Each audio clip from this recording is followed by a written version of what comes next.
Imagine being the most hated man in your city. You have wealth, power, fine clothes, and an imposing house, but you live in constant isolation and rejection. Every day, you're reminded by contemptuous glances and whispered insults calling you a traitor. This was Zacchaeus' life. He was the chief tax collector in Jericho, a man whose very name evoked betrayal and corruption. To everyone, Zacchaeus was spiritually dead, beyond any hope of redemption. But something extraordinary happened on an otherwise ordinary day when Jesus was passing through Jericho, something that defied all expectations and forever changed the story of this rejected man. In the middle of the crowd, Jesus stopped right under the fig tree where Zacchaeus had climbed just to catch a glimpse of him preaching. And then, in a moment no one could have predicted, Jesus looked directly at him and gave a surprising command. "Zacchaeus, come down quickly, for today I must stay at your house." But why him, out of an entire crowd? What did Jesus see in Zacchaeus that no one else could see? And what could this unexpected encounter reveal about the heart of God? Stay with us until the end to uncover the truth behind this secret encounter that still challenges our understanding of justice, grace, and mercy. Zacchaeus, a name that in Jericho stirred emotions difficult to describe. For some, it was synonymous with betrayal. For others, corruption. But for almost everyone, he was nothing more than a despicable figure, a clear example of someone who had sold his soul for Roman coins. The city knew him well. Jericho was an important commercial hub, with bustling streets, merchants from all over, and visitors from distant regions. Through its alleys passed goods, animals, perfumes, food, and to the constant burden of taxes. And who was at the center of this machinery? Zacchaeus, the chief tax collector. Being a tax collector was already enough to be despised. After all, they were Jews working for the Roman Empire. They were responsible for collecting abusive taxes from their own brothers in faith and blood. But being the chief tax collector, that was a whole different story. That made Zacchaeus the ultimate symbol of exploitation, a first-class traitor, a man who, in the eyes of the people, had already signed his own spiritual death sentence. Wherever he went, eyes followed him with contempt. Mothers pulled their children away. Elders whispered curses under their breath. Young men watched him with restrained anger. Zacchaeus was avoided in the synagogues, ignored in the squares, isolated during celebrations. There was no place for him at feasts, family gatherings, or moments of worship.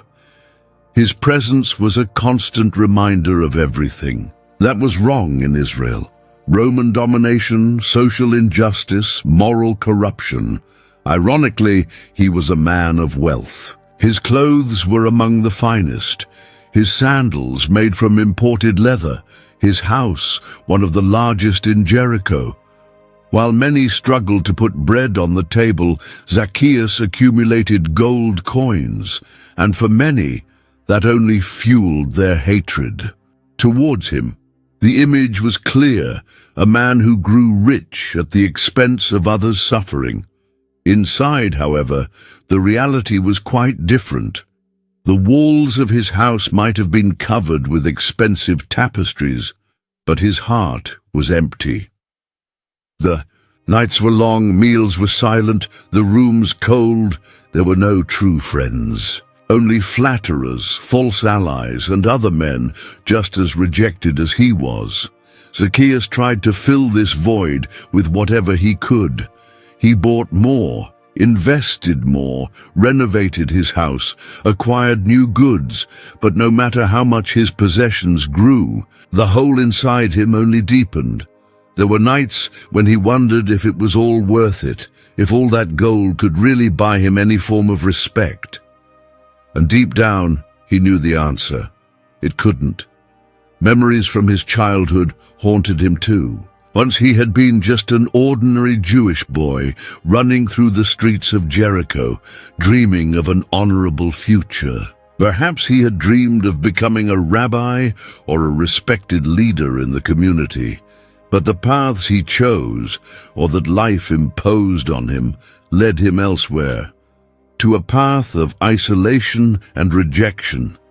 Sometimes, as he walked through the streets, he tried to keep his eyes fixed on the horizon, ignoring the turned faces, the whispers, the pointed fingers. But there were days when the weight on his soul was too much. He saw couples walking hand in hand, children playing on street corners, families gathering to celebrate important dates, and he felt a sharp pain inside, a longing for something he may have never even had. Religion was also denied to him, not only by people but by himself. He knew the spiritual leaders of Jericho considered him impure. He knew that even if he tried, his presence would be unwanted in the synagogue. It was as if his soul carried an invisible stamp, beyond redemption. And so, Zacchaeus kept on living. Between luxury and emptiness, power and rejection, outward, comfort and inner misery, a walking contradiction, a man who seemed to have everything, but in reality had nothing that truly mattered. But there was something no one knew. Not even he fully understood it. A hidden desire, a restlessness that grew day by day, a silent voice calling him to something different, something he couldn't name, but also couldn't ignore. On sleepless nights, staring at the ceiling of his silent house, he wondered, is there any chance for someone like me? Will anyone ever look at me differently? Will I always be the rejected one? And this doubt, this inner echo, began to grow irresistibly. But not even all that rejection could silence a hidden longing in his heart. The silent longing in Zacchaeus' heart kept growing, but around him the system remained relentless. Jericho, despite its natural beauty and commercial importance, was just another piece on the giant chessboard of the Roman Empire. Rome ruled with an iron fist, and every city, every village, every family felt the weight of this oppression. The streets of Jericho told stories of tears and sweat. The sound of coins falling into collection bags was familiar, but behind every coin collected was the face of a desperate father, a widow barely scraping by, farmers who worked day and night only to have their livelihood taken away through taxes and levies. Rome was cunning. Instead of sending its own officials to collect taxes in distant provinces, it preferred to use local agents, Jews willing to trade their own honor for profit. Men who knew the people, their customs, their hiding places, and the tricks their compatriots would use to try to escape the collections. And that's how the figure of the tax collector was born. They were the tax gatherers. They worked with quotas. They purchased from the Roman government the right to exploit a specific region, and once the contract was in their hands, they had almost total freedom to collect as much as they wanted, as long as they sent Rome its due share. Zacchaeus was not just a tax collector. He was their chief, the one responsible for the entire collection network in Jericho. He supervised the other collectors, organized strategies to increase revenue, and set the targets the others had to meet. He wasn't just part of the system. He was one of the pillars sustaining it in that region, and that came with a price, a human cost, a spiritual cost. Zacchaeus saw the fearful looks when his employees knocked on doors. He knew about the tears shed after their visits. He was aware of the curses whispered against his name in back alleys and narrow streets. Sometimes he heard reports of families losing their land because they couldn't pay the taxes. Other times, he heard of children going hungry, and yet the system demanded results. Rome accepted no excuses.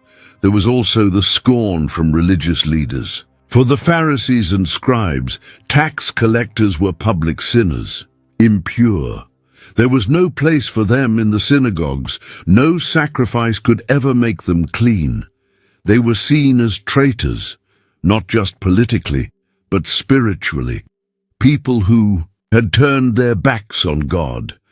Zacchaeus knew this reality well. He knew the price of his choices. He knew what he had lost in exchange for what he had gained.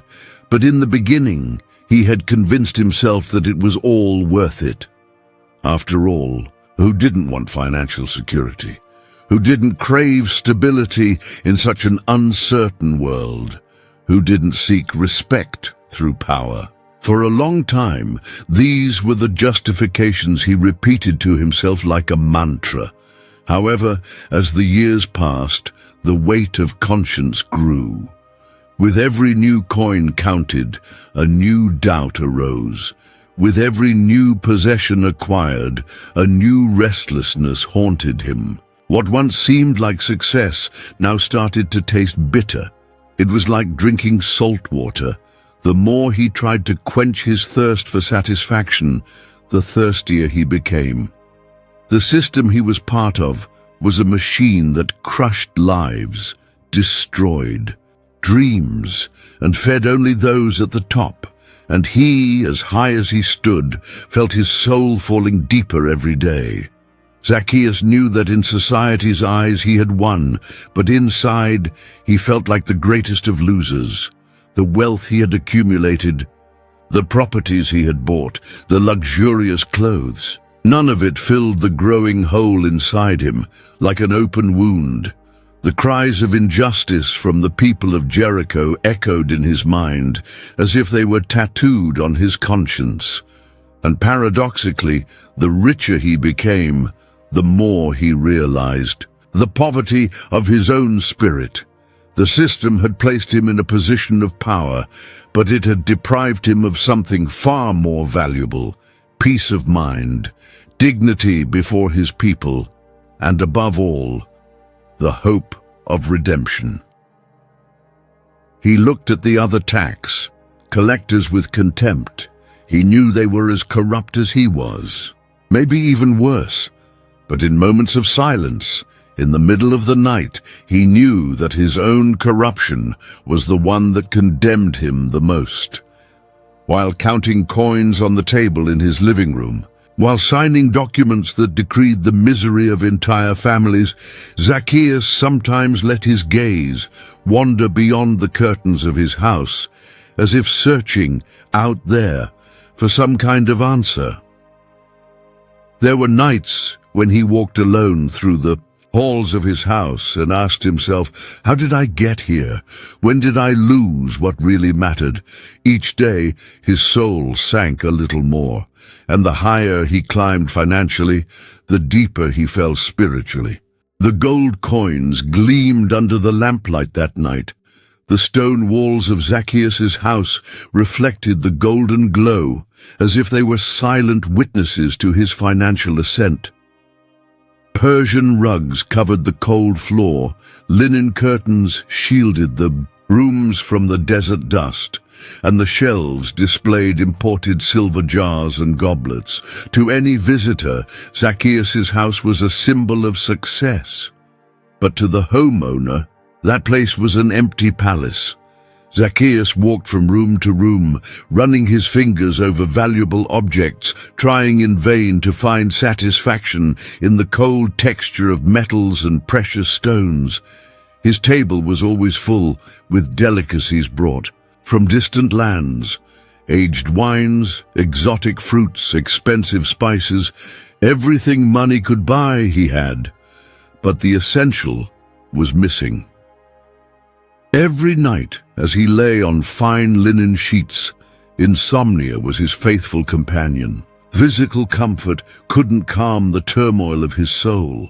The questions haunted him, invading his thoughts even in moments of deepest exhaustion. Why do I still feel like this? Why does this emptiness grow even when everything around me shines? With prosperity, during the day, Zacchaeus tried to distract himself with business, contracts, and revenue strategies. He ordered his subordinates to be stricter in collections. He expanded his possessions, closed commercial deals. But as soon as the silence of night fell over Jericho, the echo of his conscience returned with renewed strength. He remembered how it all began. At first, ambition seemed like a tool to overcome life's hardships.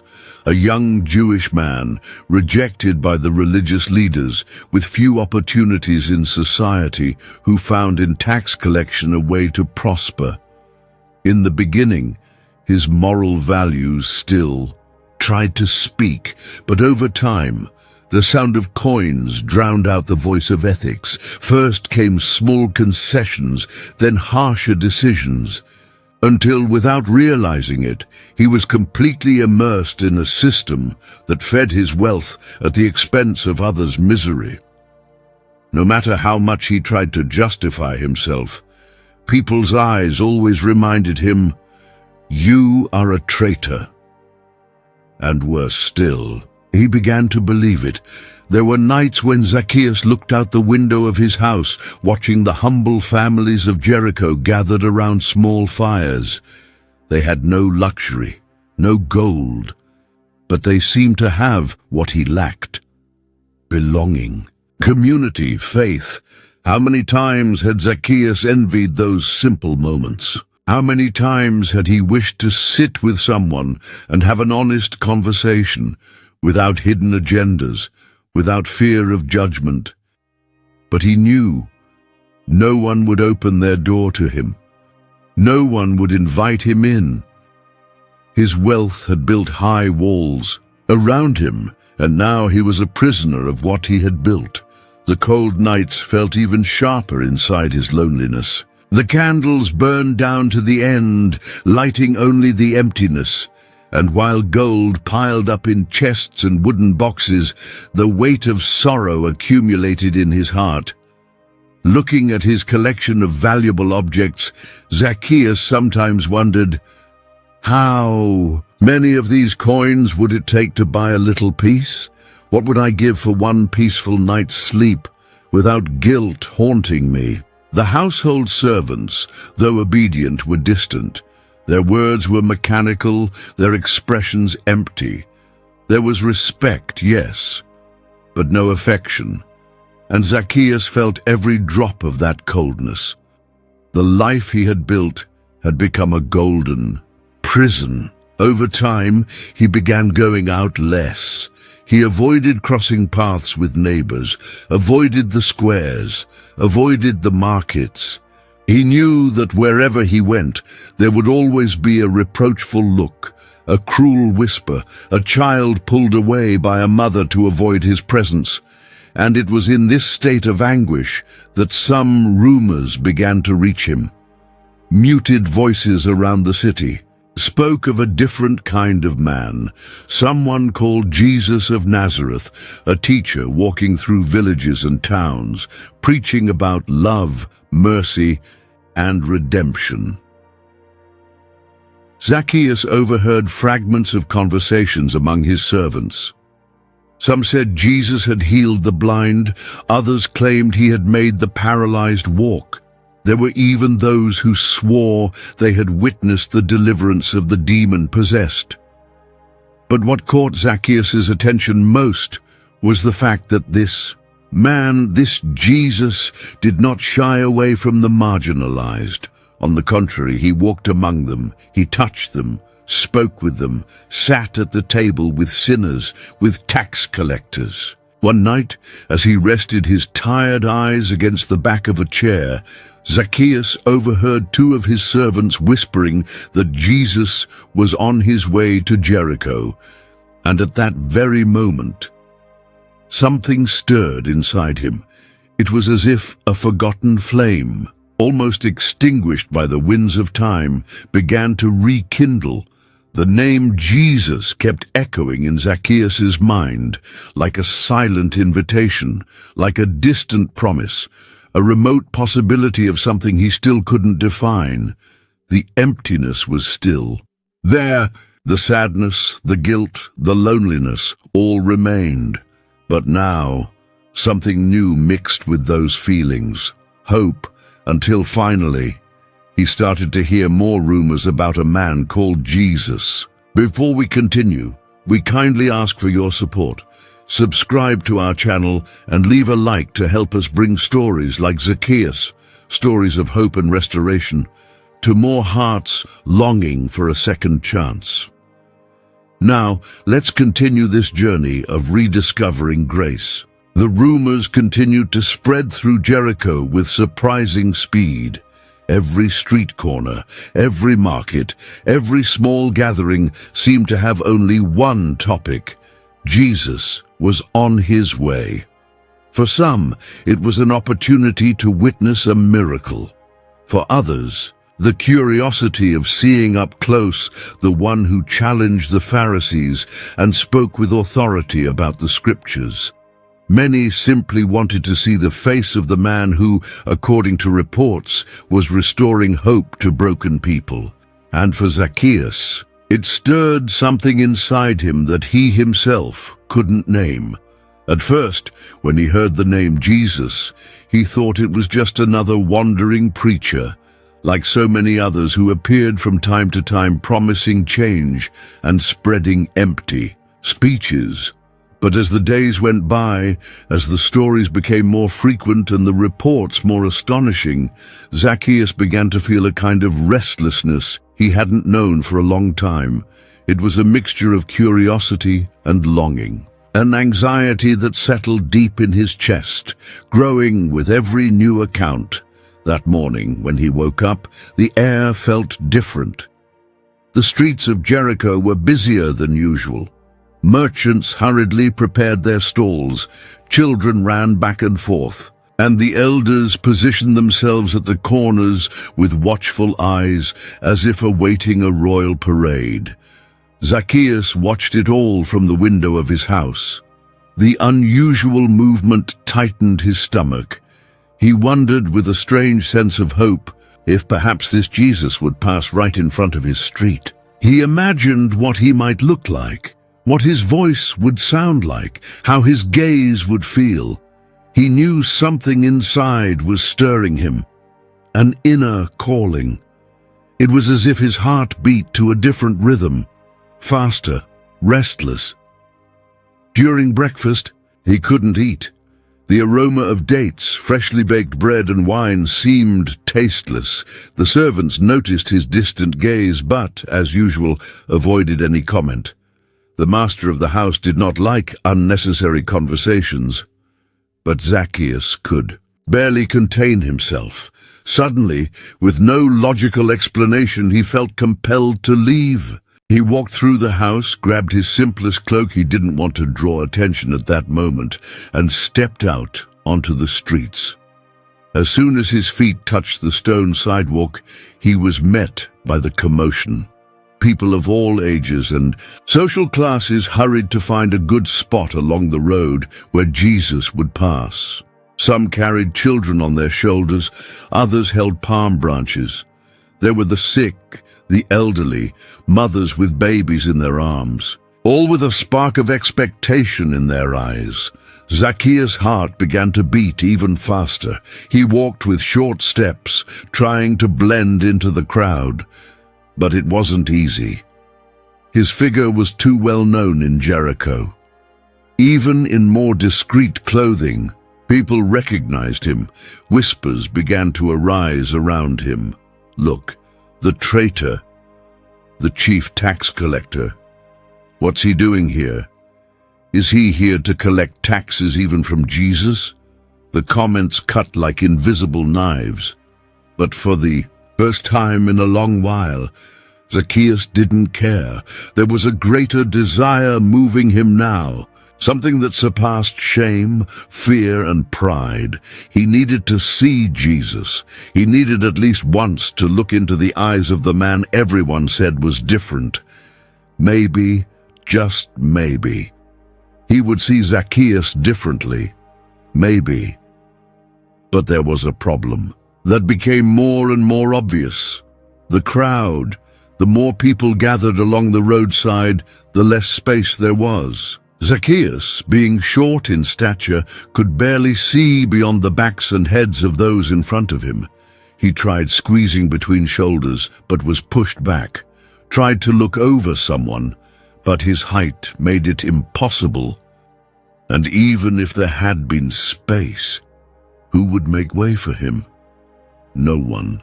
No one in Jericho was willing to clear a path for the most hated man in town. At that moment, the physical barrier became a symbol of the emotional and spiritual barrier he had always faced. That crowd became a reflection of Zacchaeus' life. Always on the outside, always prevented from seeing, always pushed away, always rejected. Sweat dripped from his forehead. His heart pounded faster, not just from walking or the heat of the day, but from the anguish of realizing he might be so close, and yet still so far. The enthusiastic shouts of the crowd announced that Jesus was already approaching. The tension rose. People pushed, trying to get better positions. Some climbed onto rocks, others leaned on low walls. Zacchaeus, amid all those people, was just another frustrated face, overshadowed by the human wall separating him from Jesus.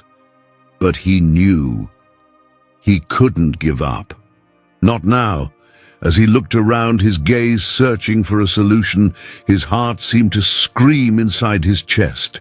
That strange, almost suffocated desire was now an urgent need. He had to find a way. He couldn't let that moment slip away. What had once been a mere discomfort had now become an irresistible force. Zacchaeus felt that if he missed this opportunity, he might never get another. But one thing stood in his way: the crowd. The sound of the crowd was deafening. Shouts of excitement, cries of hope, and even improvised songs echoed through the narrow streets of Jericho. Everyone wanted a glimpse of Jesus. Everyone sought a miracle, a look, maybe a word of blessing. Men, women, young people, and the elderly crowded together like never before seen in the city. Zacchaeus, however, was an island of frustration in the middle of that sea of expectations. No matter how hard he tried, his eyes could only reach the broad backs of the men in front of him or the colorful scarves covering the women's heads. Some children, more agile, climbed small walls to get a better view. Young men stood on stones. Even the elderly, with difficulty, leaned on their canes trying to catch a glimpse. But no one, absolutely no one, thought of making room for him. Every attempt to move forward was frustrated by subtle shoves or disapproving glances. Zacchaeus knew this treatment well. It was the same he received every day, in the markets, in the squares, at public events. The fact that he was there, trying to get close to Jesus, was already an audacity to many. "What's he doing here?" whispered an elderly woman, clutching her coin purse to her chest as if Zacchaeus might rob her right there. Did he come to collect tithes from Jesus too? Another man mocked, laughing loud enough for Zacchaeus to hear. The sarcastic smiles and sharp looks were like invisible arrows, but painful ones. Every step he took felt like a reminder that he wasn't welcome, that his presence was unwanted, that even in the middle of a crowd, he was still utterly alone.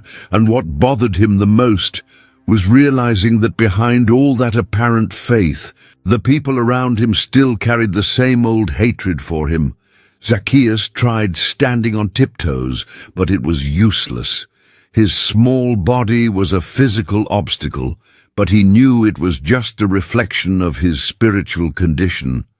He was small, not only in stature, but in social consideration, in dignity in the eyes of others, and in his own self-esteem. For a moment, he thought about giving up, turning back, going home, and ending right there, that irrational desire to see Jesus. "What's the point?" he whispered to himself. "I know he won't look at me. He's a holy man, and I am who I am." But the very next second, as if an invisible force pushed him, Zacchaeus took a deep breath. There was something greater moving him that day. A restlessness stronger than shame, a hope that suffocated fear. He looked around, searching for alternatives.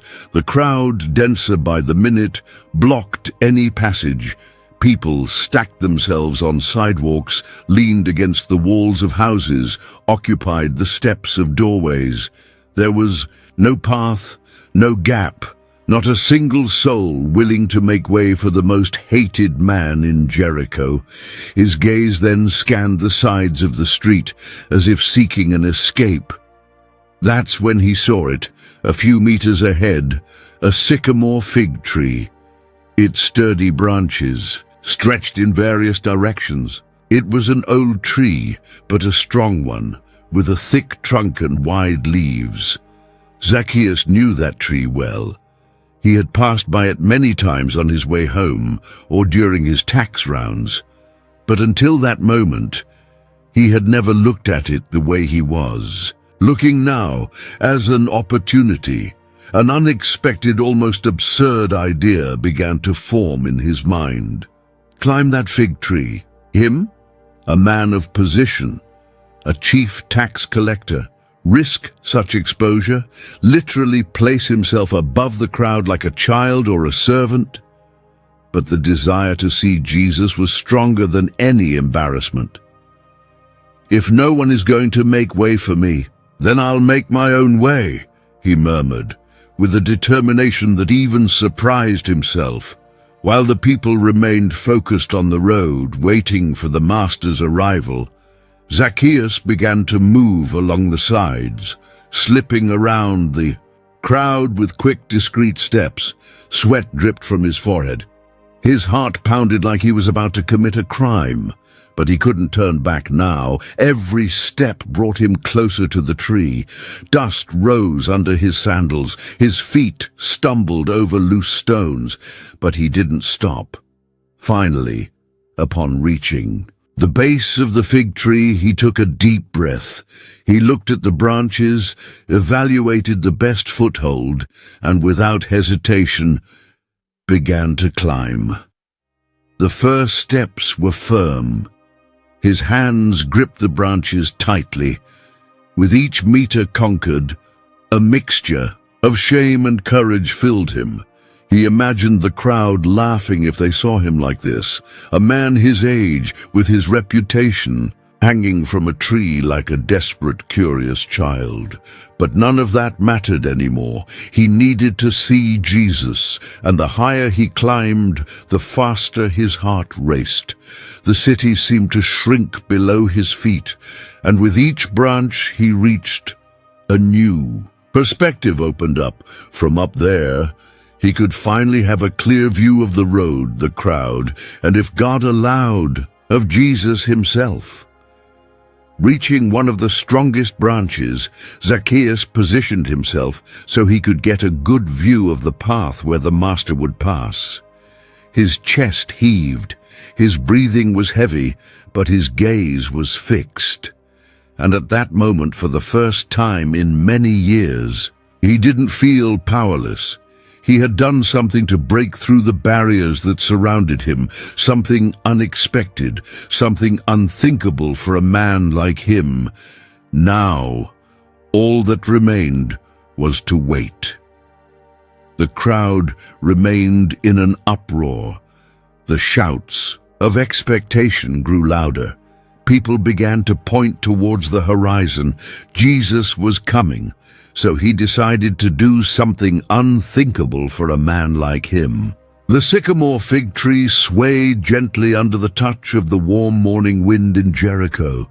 Its broad leaves offered shade to the few who dared stop there. But that day, it had a very unusual occupant, Zacchaeus. There he was, hanging among the branches with his cloak wrinkled, his hands scratched and his face sweaty. The dust from the climb still clung to his clothes. His knees trembled slightly, not just from physical exertion, but from the awareness that, from his elevated position, he was completely visible to everyone. From up there, he saw the crowd like never before, a mass of anxious faces, raised arms, people squeezing into the smallest possible space along the road. The murmur grew by the second. Someone shouted Jesus' name, and the people responded in chorus like a sea of voices in unison. Zacchaeus, meanwhile, remained there, standing among the branches, trying to control his breathing. It was an almost comical scene. A man of his position, known as one of the wealthiest and most feared figures in the city, now hanging from a tree like a curious child. Something that in any other context would surely be a laughingstock, and perhaps it already was. While some eyes remained fixed on the road, others in the crowd began to notice his presence up in the tree. Small groups pointed discreetly. Some chuckled under their breath. Others simply shook their heads in disdain. "Look over there, the great chief tax collector, hanging like a mischievous boy," mocked a young man, nudging his friend to look. "Maybe he's scouting for a new spot to collect taxes." Another quipped, provoking laughter around him, but Zacchaeus didn't care. Not at that moment. Something was stronger than the fear of being ridiculed, something more urgent than the dread of losing what little dignity he had left. His focus was entirely on the road.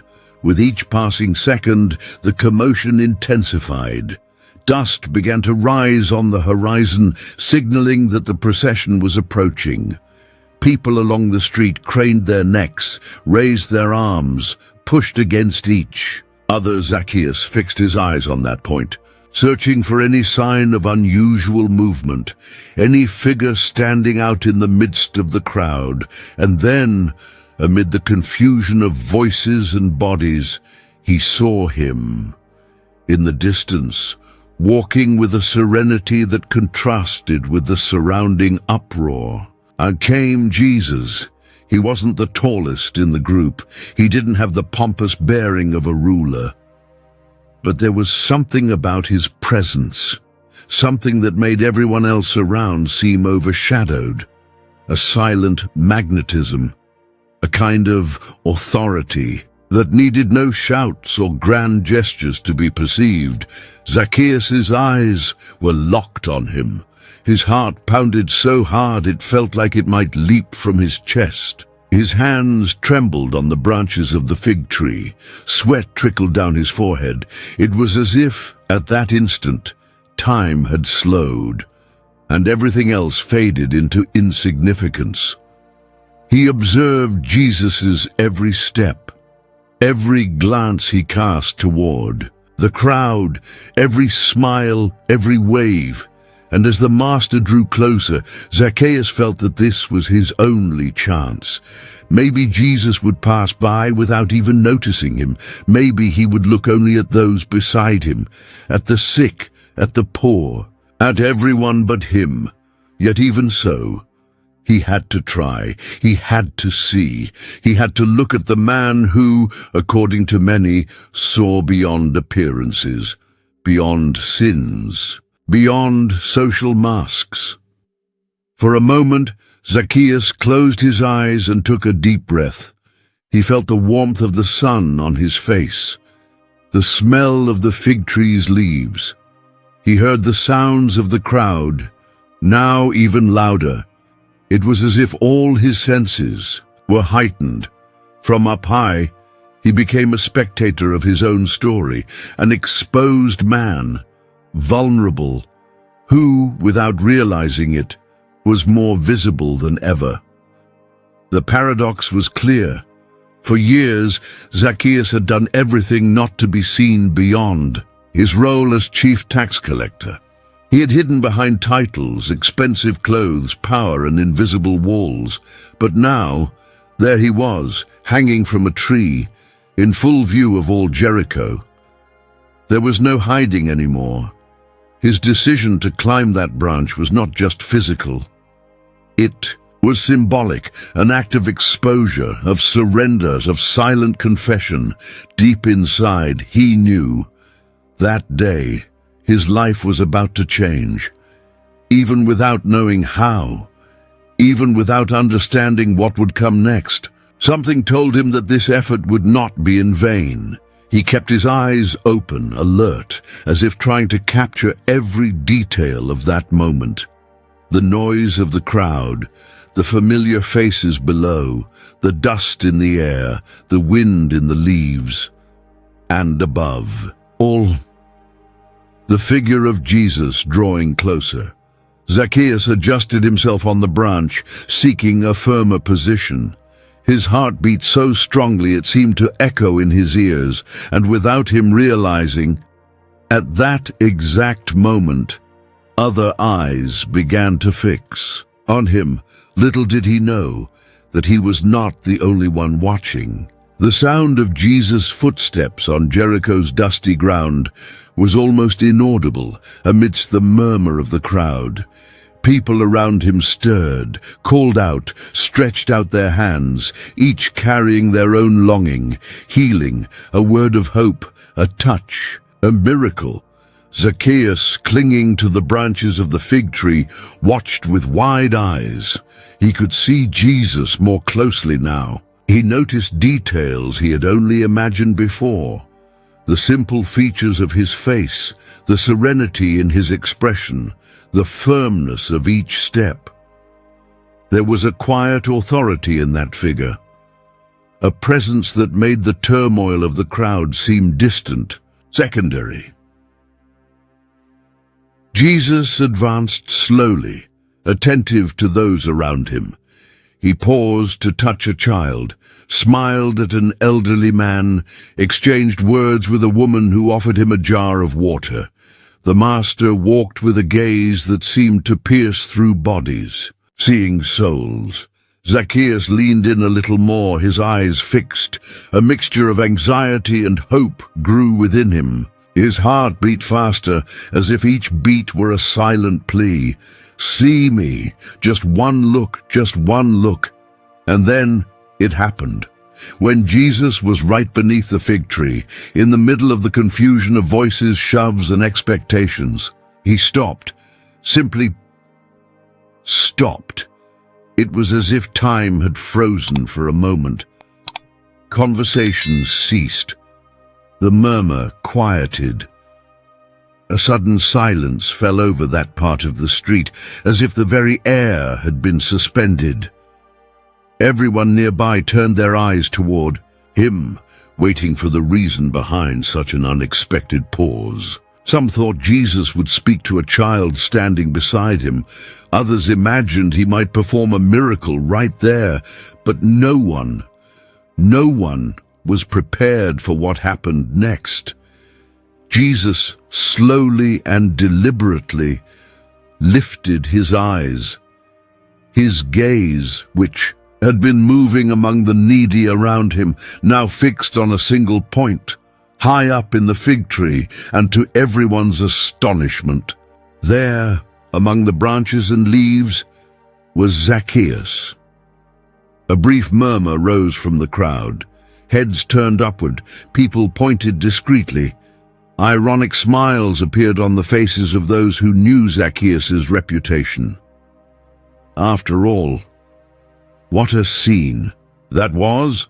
The most hated man in town, exposed, hanging, completely vulnerable, and now the direct focus of Jesus' gaze.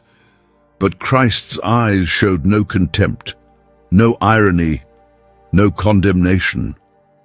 What Zacchaeus saw at that moment was something he would never forget, a gaze of infinite depth, a gaze that seemed to pierce through the hard shell he had built over the years, a gaze that saw beyond his social position, beyond his wealth, beyond his guilt. It was a gaze of recognition, as if Jesus had known him long before this moment, as if every unshed tear, every sleepless night, every stifled regret, everything was right there, laid bare before the eyes of God. Zacchaeus froze. He felt his entire body tremble. The branch beneath his feet seemed to waver for a split second. His hands clutched the fig tree's trunk even tighter. His blood pounded in his ears.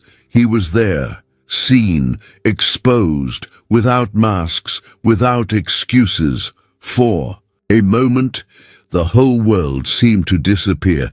There was no crowd anymore, no more criticism, no more social status.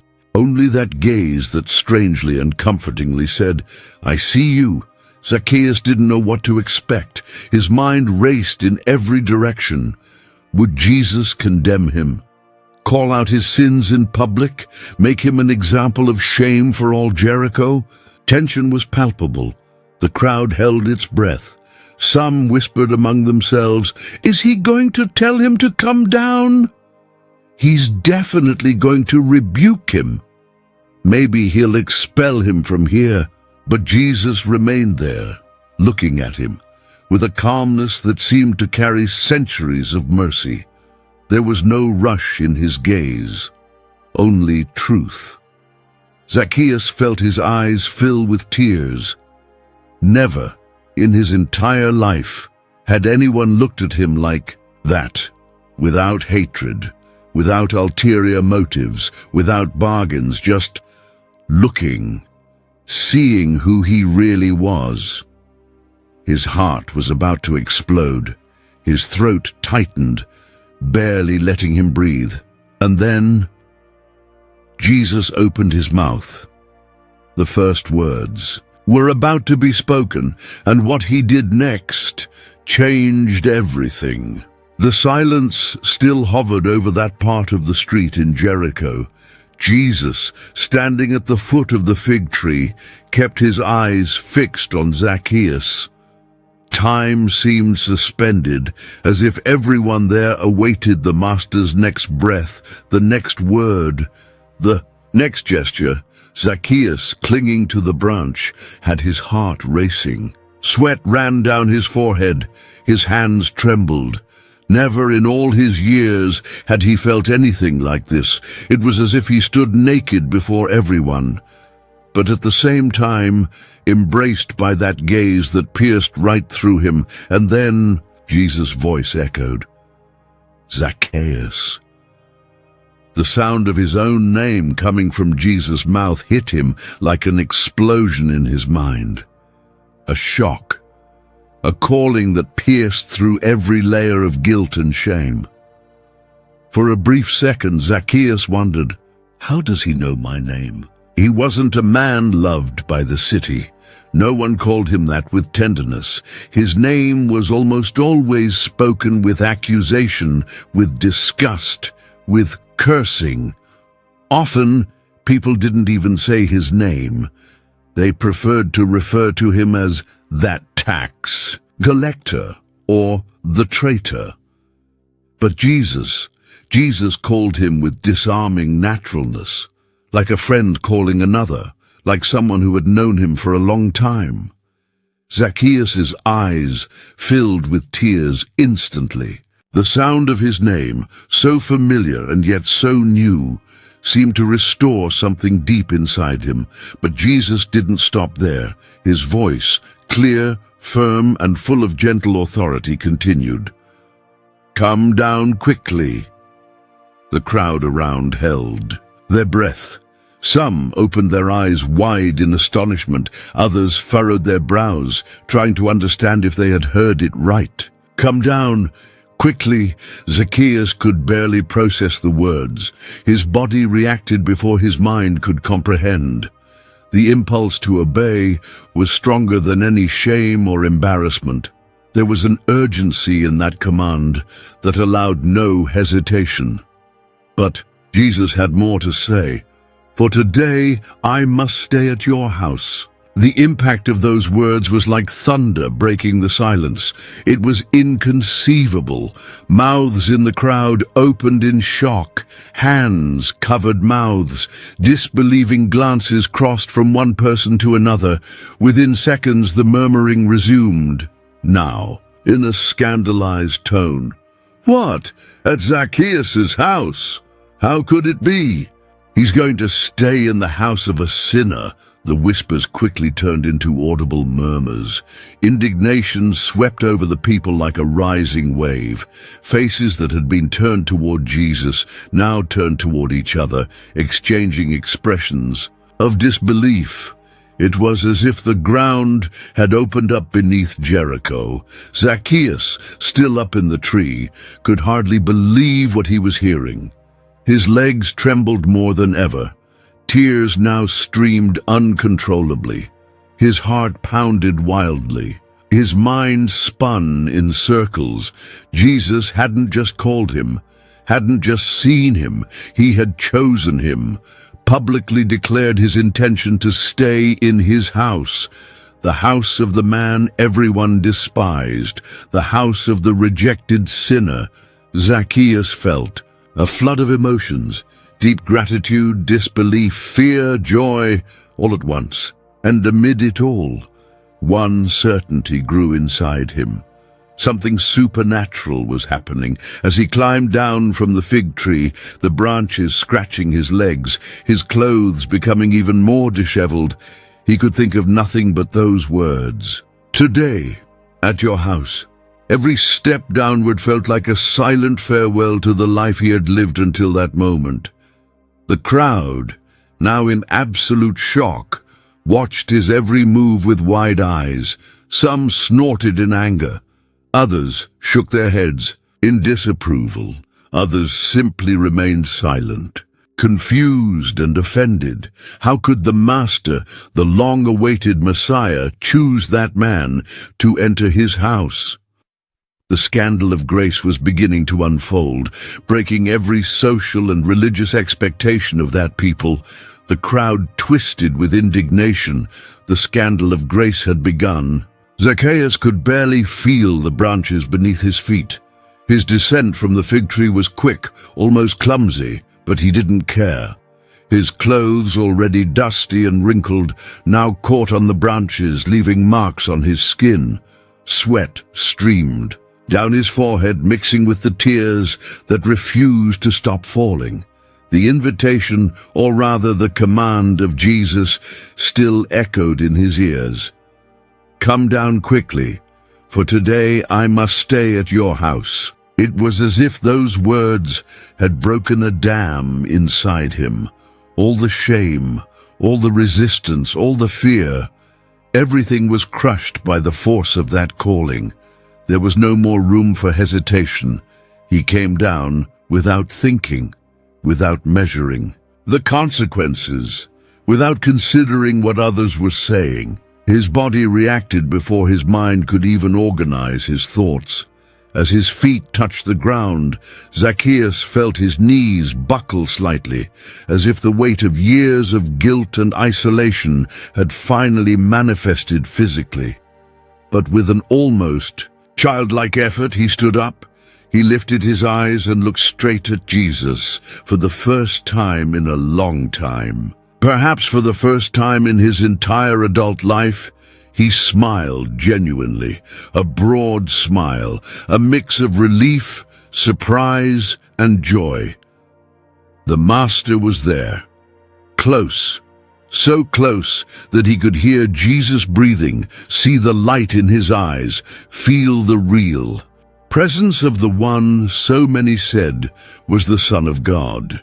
The crowd around watched everything with a mixture of shock and indignation. Whispers cut through the air like invisible blades. Unbelievable, Him of all people, the Messiah, at the house of a thief. The faces of Jericho were loaded with disapproval. Some showed disgust, others disappointment, still others open outrage. It was as if in their eyes Jesus was making an unforgivable mistake. But none of that mattered to Zacchaeus at that moment. He didn't seek explanations. He didn't ask for guarantees. He didn't try to understand why Jesus had made such an unexpected gesture. His only response was obedience. With steps still shaky but determined, he approached Jesus, nearly tripping over his own cloak. His hands were still dirty with soil and covered with small scratches. But he didn't care. He looked at the Master, with tear-filled eyes and a face lit with joy. Without saying a word, he made a welcoming gesture, as if opening the doors, not just of a house, but of an entire life. His joy was palpable, contagious, almost childlike. It felt like the reunion of a lost son with his father, like the sunrise after a long night of storm. In that instant, Zacchaeus didn't care about the whispers around him. He wasn't worried about what the religious leaders would think. He wasn't calculating the financial or social losses this decision might bring. His only focus was to bring Jesus to his home. As he walked alongside Jesus, a small procession began to form behind them. Part of the crowd followed, more out of curiosity and scandal than faith. Every step Zacchaeus took was accompanied by eyes that pierced him like invisible spears. Some, indignant, shook their heads in anger. Others, incredulous, simply watched in astonishment. But in Zacchaeus' heart, uncertainty grew. Something extraordinary was about to happen. There were so many emotions that he could barely organize his thoughts. Only one thing was clear. His house, once a symbol of ostentation and rejection, would now become the setting for a divine encounter.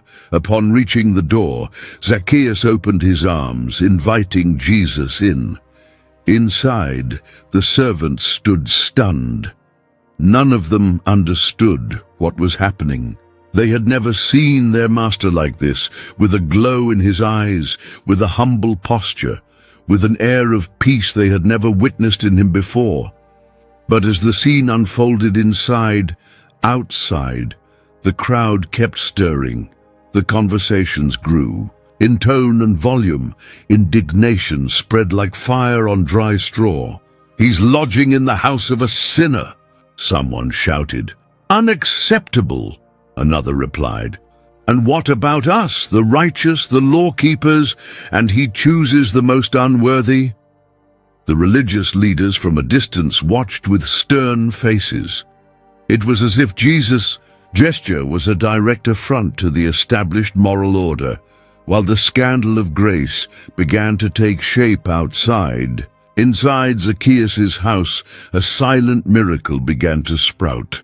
The tax collector, until then a symbol of corruption, was now experiencing the first drops of a profound transformation. But the noise of the crowd threatened to grow even louder.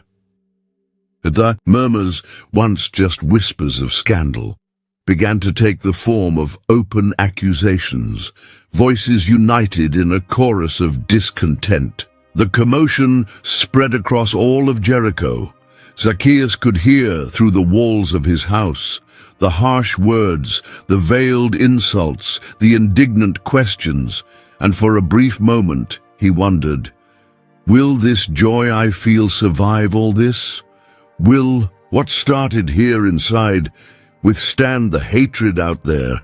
But the murmurs of the crowd threatened to silence his joy. The door of Zacchaeus' house closed softly behind Jesus and the few who dared to follow him. Inside, the atmosphere seemed to shift in temperature, as if a soft and invisible breeze had filled the rooms. Zacchaeus stood still for a moment, taking a deep breath, trying to comprehend what had just happened. His eyes wandered over the furniture, the tapestries, the luxury items that, until that moment, had seemed to represent his greatest achievement. But now, in the presence of Jesus, everything seemed to lose its shine. The home of a rejected man, built with the fruits of exploitation and injustice, was now the stage for something holy. The servants watched in fear. Never in all their years of service had they seen their master act like this. Zacchaeus walked back and forth with almost childlike anxiety, quickly tidying up the living room, asking for fresh water, wiping dust off the table. It was as if, for the first time, the house truly needed to be ready to welcome someone who truly mattered. "Bring fruit, bring the best wine, and bring fresh bread," he asked with an emotional voice, his hands trembling. Jesus observed everything with that same serene gaze. He sat down calmly, as if he had known that place for a long time, as if that moment had already been written in the invisible pages of eternity. Zacchaeus paused for a moment before him. He stood there, almost unsure of what to say or do. His heart seemed ready to burst from his chest. His mind, once accustomed to calculations and profits, now searched for words that could express the whirlwind of emotions overwhelming him. It was strange to realize how that house, so often the setting for dishonest deals, was now becoming an improvised sanctuary, the space that had witnessed countless conversations about taxes, extortion, and illicit gains, now welcomed the presence of the Son of God.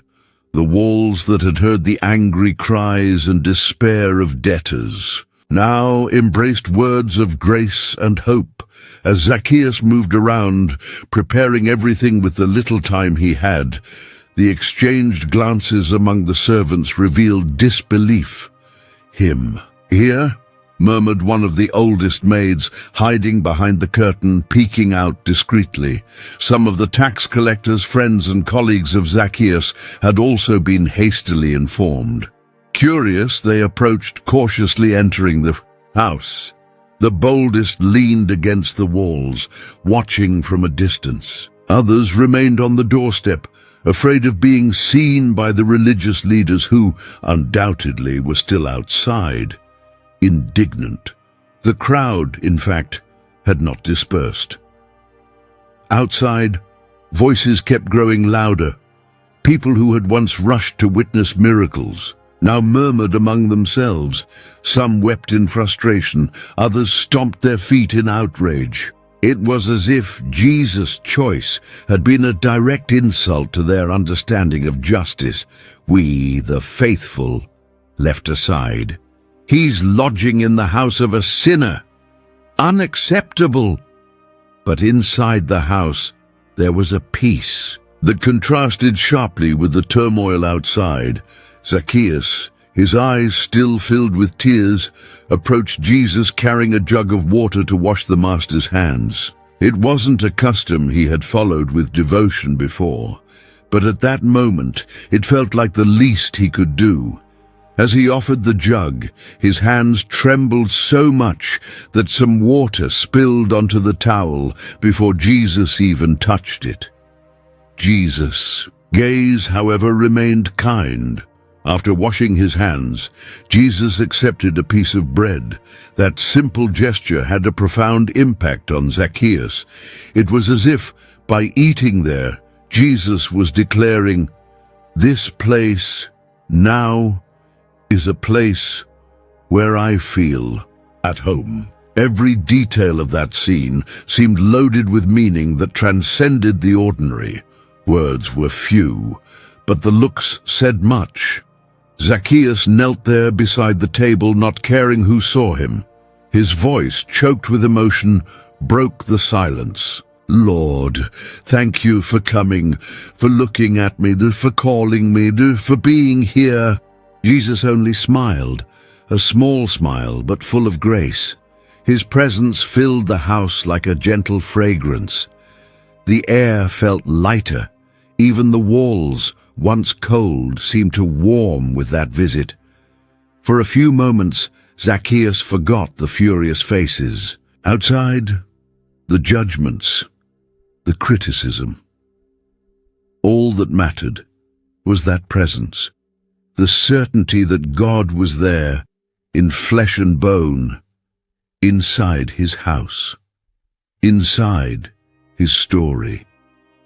And even though few words were exchanged, an invisible transformation had already begun within that man's heart. Still, with every passing minute, the voices outside grew louder, the crowd stirred, the resistance to what was happening inside began to gain momentum. He should be with the righteous, not with sinners. This is an affront to the law, and the questions hanging in the air were many.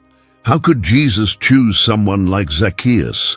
What is he trying to prove with this? How far does this grace he preaches really go? The scandal of grace, which had begun on the road, was now taking on new dimensions inside that house, and still many couldn't accept that scene. The sun over Jericho began to lean toward the west, casting long shadows across the alleys and the walls of the houses. But that afternoon, the greatest shadow hanging over the city did not come from the movement of the stars. It came from the heart of the crowd still gathered in front of Zacchaeus' house. The murmur grew more intense by the minute. People who had initially come out of curiosity were now caught in a rising wave of indignation. Voices once low now rose in open tones of reproach. He's in the house of a sinner. More, how is this possible?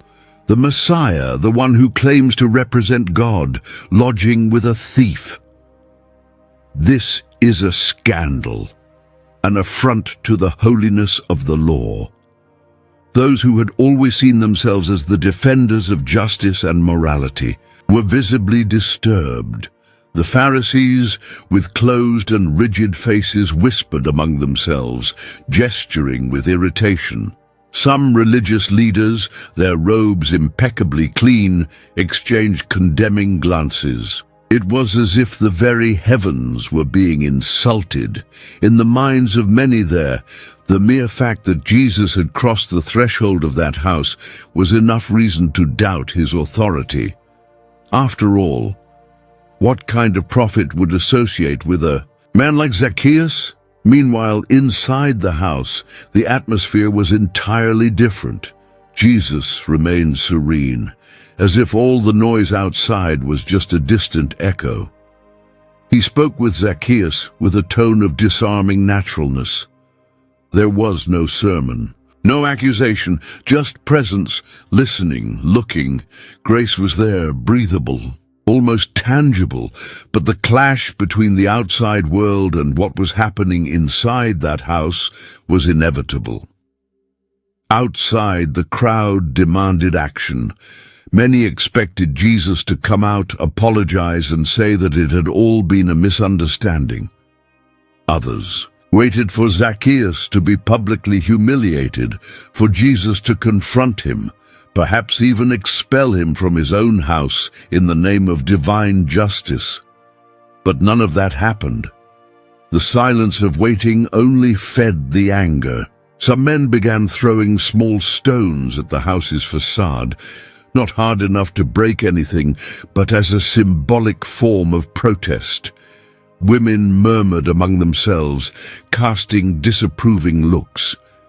The younger men shouted words of indignation, trying to draw Jesus' attention to what they saw as a gross mistake in conduct.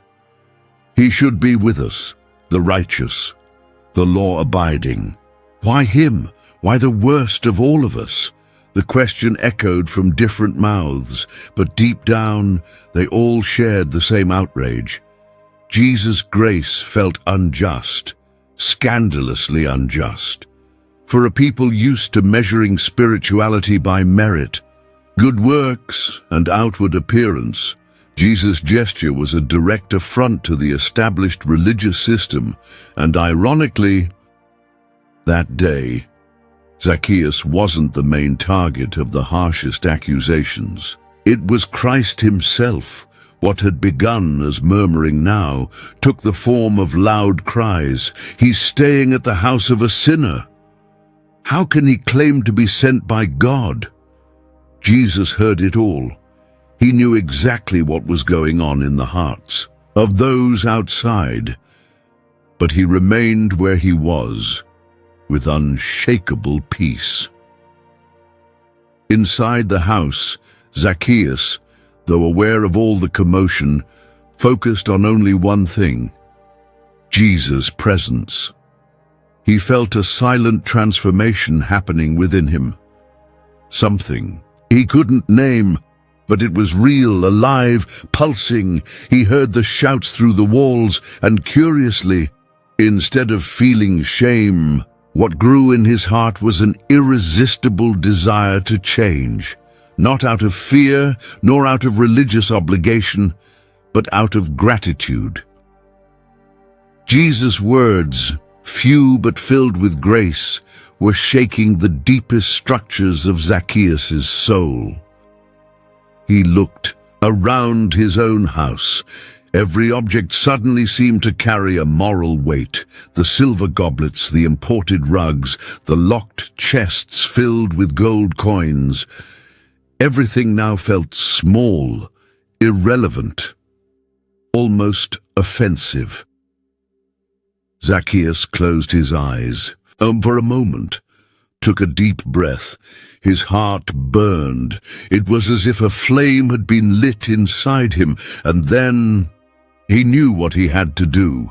While the shouting outside grew louder, while the religious leaders fumed in their judgment, while his friends and fellow tax collectors watched in astonishment, Zacchaeus stood up.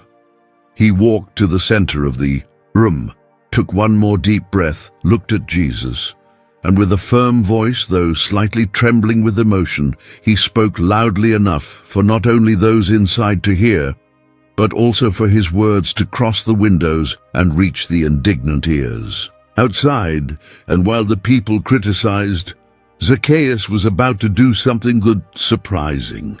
Zacchaeus took a deep breath.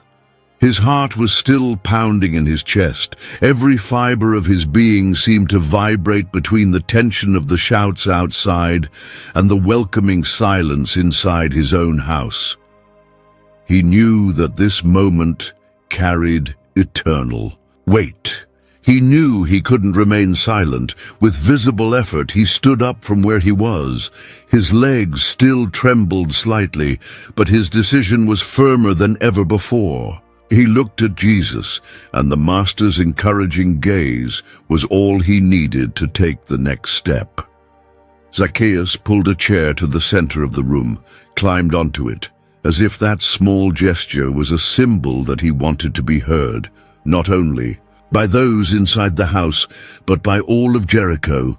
He took another deep breath, and with a voice that mixed emotion and courage, began to speak. Not with a defensive tone, not with rehearsed words. There were no justifications, no excuses, just a broken heart pouring itself out. "Lord," his voice trembled as he spoke the word, a title that until that moment he had never dared to use sincerely. "I have decided." There was a sudden silence, both inside the house and in the surrounding streets. As if the walls had ears, as if the very wind had stopped, just to hear what the chief tax collector had to say. "I will give half of my possessions to the poor." The shock was immediate. Even the household servants, who until then had been watching the scene as perplexed spectators, widened their eyes. They looked at each other, incredulous. Half of his possessions. It was an absurd amount. Zacchaeus, the man known for his greed, was now spontaneously offering what most people could never dream of having. The coins accumulated over years, the properties, the lands, the luxury items, Everything would be shared with those he had previously ignored. But Zacchaeus didn't stop there.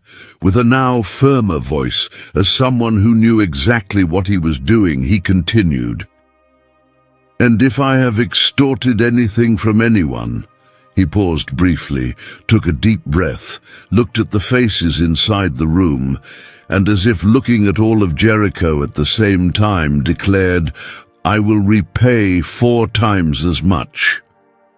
The impact was immediate. It was a scandalous declaration, but this time in the best sense of the word. Quadruple restitution wasn't something common. According to Jewish law, whoever stole had to return what was taken, and in some cases of proven fraud, repay 4 times as much as a sign of repentance and reparation. But here, no one was demanding this from Zacchaeus. He wasn't being forced. There was no court, no judges. His conscience, touched by grace, was now his greatest judge and his greatest motivation. The entire house remained silent. The air felt heavier. The atmosphere was charged with an emotion difficult to describe. Outside, Zacchaeus' words began to echo among the crowd. People near the windows heard the declaration and started spreading it from mouth to mouth. Within minutes, the news spread through the streets like wildfire. He's going to give half of his wealth to the poor. And he'll repay 4 times over anyone he wronged. Faces of disbelief, which minutes earlier had expressed only anger and contempt, now began to show confusion. Some still maintained hardened expressions, as if unwilling to believe it. Others frowned, trying to understand if this was real. The Pharisees, who until then seemed ready to pronounce harsher judgments, were left speechless.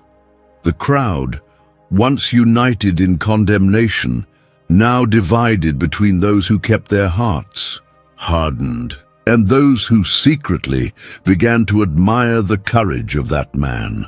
Inside, Zacchaeus was still breathing heavily. He felt as if he had just lifted from himself a weight accumulated over years. It was as if, with each word, he was tearing down the bricks of a prison he himself had built over a lifetime. Jesus' gaze remained serene, but there was a different glow now, a silent approval, a joy that needed no words. For a moment, Zacchaeus lowered his head. He didn't know how Jesus would react. His decision was sincere, but he still carried fear, doubt, that old question echoing in his mind. Is this enough? Can God really accept me, even after everything I've done? Is there a place for me in the kingdom he speaks so much about? He expected judgment, perhaps a harsh sermon, maybe a list of spiritual requirements. But what Jesus would do next was something no one, not even Zacchaeus himself, could have predicted. But would this be enough in the eyes of God? The silence inside the house seemed to have become a character of its own. Zacchaeus' words still floated in the air, as if echoing off the stone and wooden walls. I will give half of my possessions to the poor and repay 4 times over anyone I have wronged.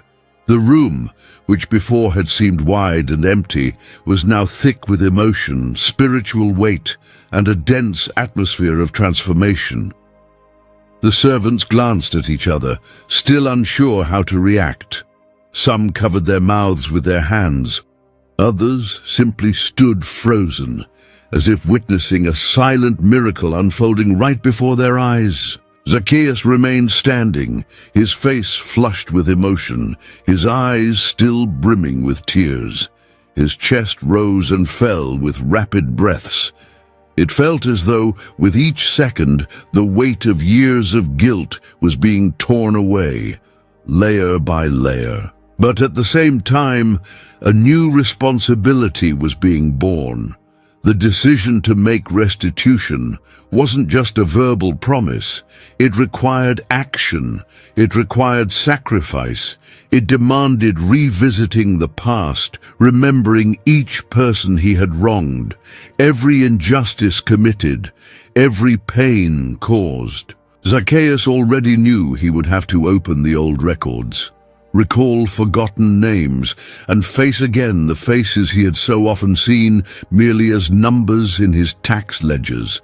Every wrongly collected coin, every unjustly seized possession, all of it would have to be returned with grace interest. But for the first time, Zacchaeus didn't see this as a burden. He saw it as an opportunity for healing. While the crowd outside still murmured, Zacchaeus was already beginning to mentally make his list. He thought of old Simon, who had lost a piece of land after being unable to pay an unfair tax. He thought of the widow Rachel, who had had her few coins taken during a ruthless collection. He thought of the small merchants, the farmers, the families who had been forced to part with precious belongings because of him. Now, everything would change. In that instant, Zacchaeus realized that true conversion wasn't just an internal change. It was a transformation that overflowed into concrete actions. Feeling guilt wasn't enough. It was necessary to repair. And by deciding to do so, something profound began to happen. The healing process.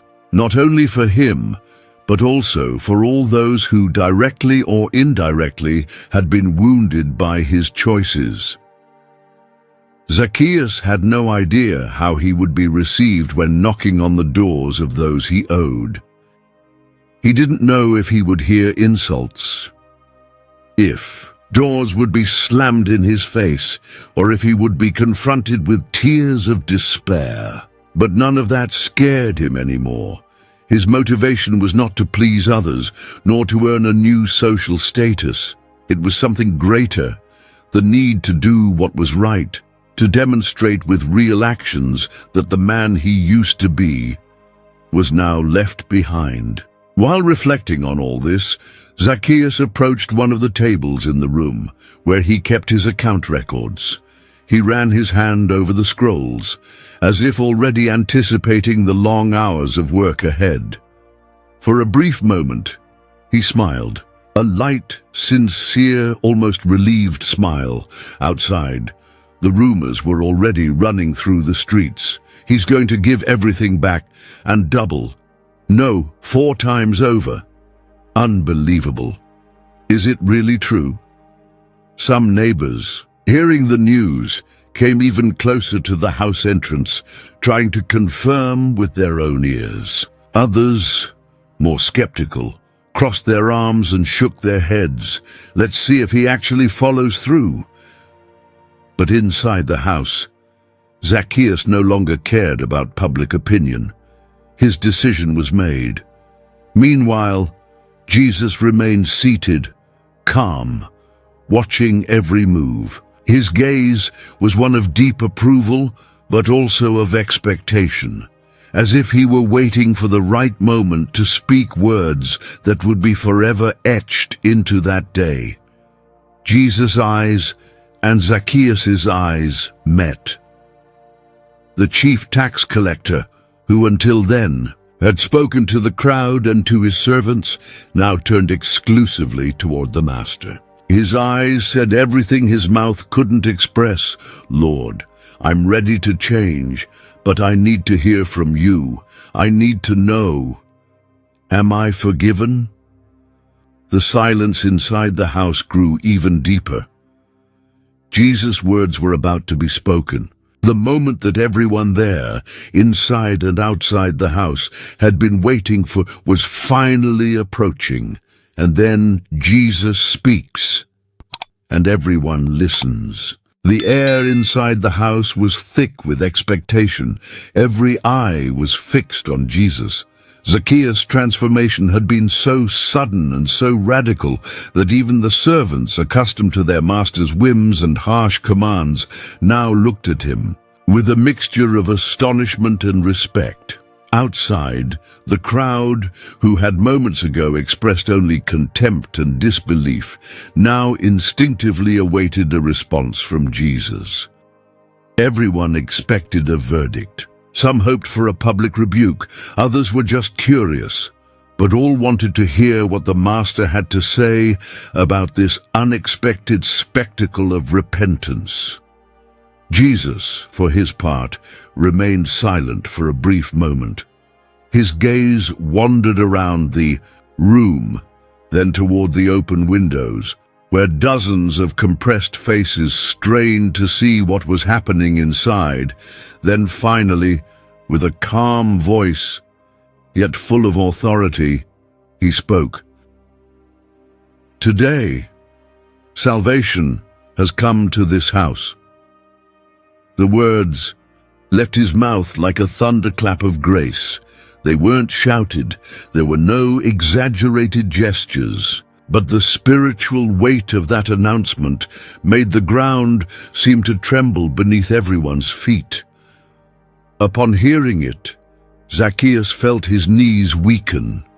The tears he had been holding back finally broke through every barrier in his eyes. He covered his face with his hands and wept like a child.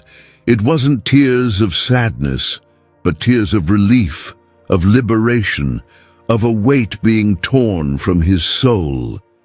Jesus not only acknowledged his decision, he publicly declared with full clarity that salvation had come to that house, to the house of a man previously condemned by all, to the house of a public sinner, to the house of the excluded, the rejected, the traitor. The crowd, hearing Jesus' words, reacted in various ways. Some, with still hardened hearts, shook their heads in disapproval. Salvation at Zacchaeus' house? How is that possible? Others, more sensitive, began to reflect in silence. It was impossible to deny that something supernatural was happening there. This wasn't just an emotional display. It wasn't some religious publicity stunt. There was a real, visible, tangible change. Jesus continued, "Because this man, too, is a son of Abraham." Once again, the crowd was caught by surprise. That statement carried enormous theological weight. In the eyes of society, Zacchaeus had long lost any right to be called a son of Abraham. His conduct, his profession, his choices had placed him outside the covenant community. To many, he was a Jew by blood, but not by heart. But Jesus, with a simple and direct sentence, restored not only his social dignity, but his spiritual identity. He was telling everyone loud and clear, Zacchaeus belongs. He is part of the promise. He has a place among the people of God. It was more than an absolution. It was a reinstatement. It was as if, with those words, Jesus was building a bridge over the abyss that had separated Zacchaeus from his people, and more than that, from God. Zacchaeus remained on his knees, still crying, but now with a smile of relief lighting up his face. The servants watched him with tearful eyes. Some tax collectors, leaning against the walls, began to reflect on their own lives. Outside, the murmuring began to fade, not because everyone accepted what they were hearing, but because, faced with the authority of Jesus' words, it became impossible to keep shouting. And then, as if to make everything even clearer, Jesus declared, in a firm tone, loud enough for everyone, both inside and outside the house to hear, "For the Son of Man came to seek and to save the lost." It was the final revelation, the true reason why Jesus had stopped along that road, the true reason why he had looked up at that fig tree, the reason why he had chosen Zacchaeus. Christ's mission from the beginning had always been this: to pursue the forgotten, the excluded, the marginalized, those whom everyone believed to be lost. Zacchaeus was just one more example, but an example now marked for eternity.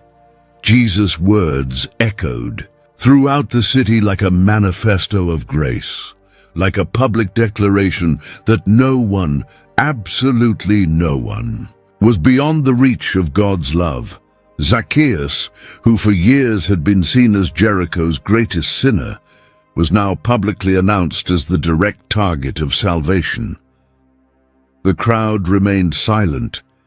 Some began to disperse. Others stood still, as if trying to process what they had just witnessed. But inside that house, once marked by corruption and greed, there was now life, hope, and salvation. And the true reason why Jesus had chosen him was finally revealed. The words of Jesus still echoed along the walls of the house and through the streets of Jericho like a solemn, irrefutable, and scandalously gracious declaration: "This man too is a son of Abraham." For many in the crowd, those words felt like a stone hurled against the foundations of religious tradition. How could a man like Zacchaeus, a tax collector, an exploiter, a traitor to his own people, be called that? Being a son of Abraham meant more than just a bloodline inheritance. It was a title of spiritual identity, of belonging to the people of the promise, to the covenant God had made with the patriarch of Israel. It was a seal of inclusion, a stamp of acceptance carrying centuries of meaning. And now Jesus, the Master, the Rabbi, the Messiah, was publicly saying that Zacchaeus was part of this sacred story. Inside the house, Zacchaeus remained on his knees. Tears still streamed down, but now there was a new light in his eyes. He understood the weight of those words. He knew this wasn't just a passing compliment. It was a restoration of identity, something he himself had believed was lost forever. For years, he had lived as a foreigner within his own community, a man with no spiritual homeland, rejected in worship, ignored at festivals, excluded from community prayers. In the synagogues, his name had only been cited as an example of deviation and corruption. But now, everything was changing by addressing him. Jesus was not only accepting him, he was reintegrating him outside. The crowd remained frozen for several minutes. The shock was evident. People exchanged glances, whispered. But no one dared to directly contest Christ's words. Some began to walk away slowly, shaking their heads, like those carrying the frustration of seeing their traditional expectations of justice being broken. Others stayed, digesting each word, unsure of how to react. Among the Pharisees, the discomfort was palpable. This went against everything they had taught. The people, in their eyes, Jesus was dangerously opening the doors of grace to someone who, by their standards, should have remained outside. But for Zacchaeus, every phrase from Jesus was like balm on old wounds, bringing his hands to his face. He lifted his eyes and once again met Jesus' gaze. There was no condemnation there, only acceptance, restoration, and a love that transcended understanding. Zacchaeus' heartbeat with a mixture of relief and expectation. He felt clean, renewed, a new man. Slowly, he stood up, taking a deep breath, still trembling, but now with an inner confidence he had never felt before. If before, his house had been a place of profit and power, now it would become a home of generosity and service. If before, his life had been driven by ambition, now it would be driven by gratitude. If before, his name had been whispered in tones of contempt, now it would be remembered as a symbol of redemption. Jesus then began preparing to leave. The visit was coming to an end, but the impact of that moment would remain forever etched in everyone's memory. As he crossed the doorway of the house, Jesus cast one final glance at the crowd, and as if knowing that this episode would be told and retold for generations, he walked among the disbelieving faces, leaving behind a trail of reflective silence. Zacchaeus, standing at the door, followed the master with his eyes until he disappeared among Jericho's alleyways. One by one, people began to disperse, but Jesus' words continued to reverberate. Like a song that refuses to end, Zacchaeus took one last deep breath, looked up at the sunset-painted sky, and felt something he hadn't felt in a very long time: belonging. Now, he wasn't just a rich man. He wasn't just a repentant tax collector.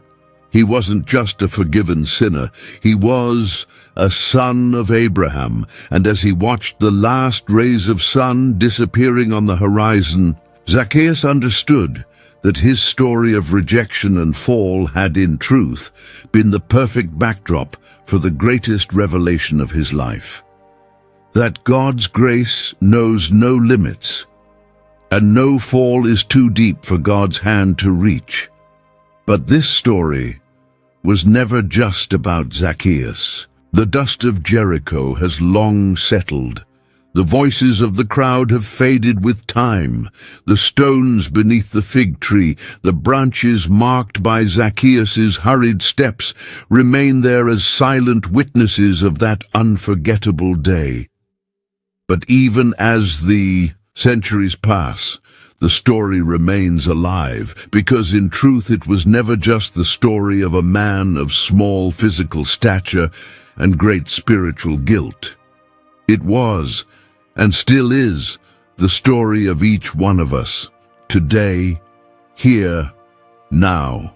As you listen to these words, it's impossible not to sense the echoes of that same call still hanging in the air.